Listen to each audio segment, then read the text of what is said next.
Hi guys, thanks for checking out my Gazebo Build series of videos. I'm going to be taking you through the start to finish process that I use to construct my gazebo on my own with no special equipment. So after procrastinating for far too long and looking at lots of different designs online, I settled on a pitched roof design with a front overhang. I ordered the 6-inch timber post to get started. I marked out the perimeters for the posts and started to dig the 4 corner post holes. One problem you can encounter is the holes filling up with water if left for too long.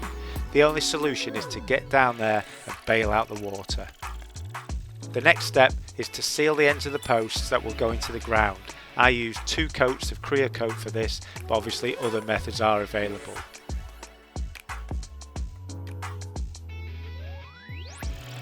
So get your posts in the ground and brace them with wood supports so they're close to plumb. I used a post level as a guide, but you should always use a proper level on all sides to be sure your posts are straight.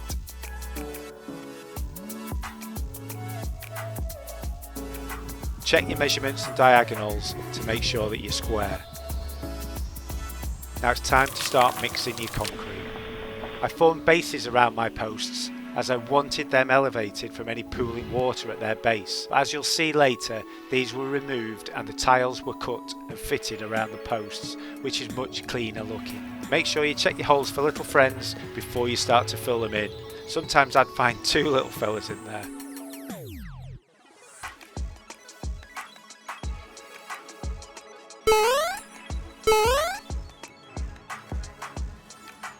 So after doing 1 hole by hand, I hired a mixer for the others, which is so much quicker and easier on my back.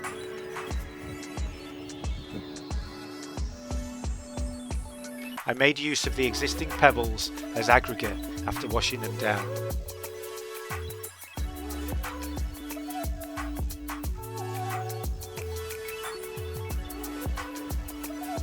Finally, on to the middle posts. I only wanted middle posts on the back walls, but once I'd finished I noticed a slight sag in the roof, so I added middle posts to the front sections too.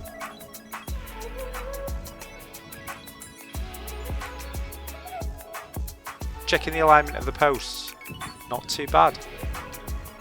On to the next stage now, cutting down the post tops and rebaiting for the top beams. I clamped the top beams in place to get them level and check the height was correct before marking where to cut. I can go to a maximum of 2.5 meters without planning permission in my area. I made sure I marked the waist and the thickness of the top beam on the post. Now for the scary part. With my circular saw set to maximum cut depth, I went round each side of the post and finished off with a handsaw. Looks good, nice and level. Now to rebait for the top beam so it's supported and sits flush with the post. Reduce the cut depth of your circular saw to the thickness of your top beam and make multiple cuts. Remove the waste with a hammer and chisel.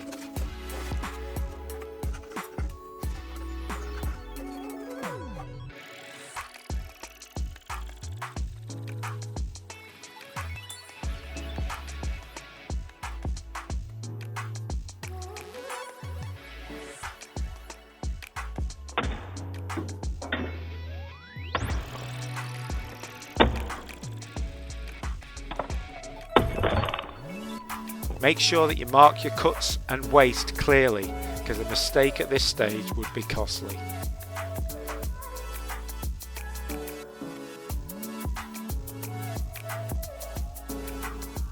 So that's the first part complete.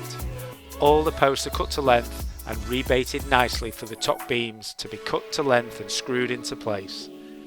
Thanks for watching guys. Make sure you subscribe so you can be notified when the next part is uploaded. In the next video, I'll be starting on the construction of the roof.